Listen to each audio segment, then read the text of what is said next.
اور اب بات کرتے ہیں سوات واقعے کی جس نے دل دہلا دیے۔ سیلفی بناتے ہوئے 16 سیاح دریائے سوات میں ڈوب گئے۔ ریسکیو ٹیمیں بروقت نہ پہنچ سکیں۔ 9 افراد کی لاشیں نکال لی گئیں، 3 کو بچا لیا گیا، 4 کی تلاش جاری ہے۔ مرنے والوں میں خواتین اور بچے بھی شامل ہیں۔ اندھیرے کے باعث ریسکیو آپریشن روک دیا گیا۔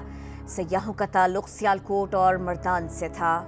سیلفی کا شوق لے ڈوبا، موت یوں بہا لے جائے گی کسے پتا تھا۔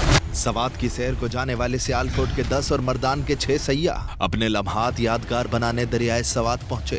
پانی کم تھا، تھوڑا آگے بڑھے اور مناظر اپنے کیمروں میں قید کرنے لگے۔ کیا خبر تھی کہ پل بھر میں دریا یوں بپھر جائے گا۔ بچے، بڑے، عورتیں سبھی چھوٹے سے ٹیلے پر پھنس گئے۔ وقت پر کوئی مدد کو نہ پہنچا، لوگ ایک ایک کر کے بہتے رہے۔ سیرے وغیرہ کھینچ رہے تھے اور جہاں سے گزر کے گئے ہیں اس طرف پانی آ گیا۔ 3 گھنٹے تک ہم نے انتظار کیا۔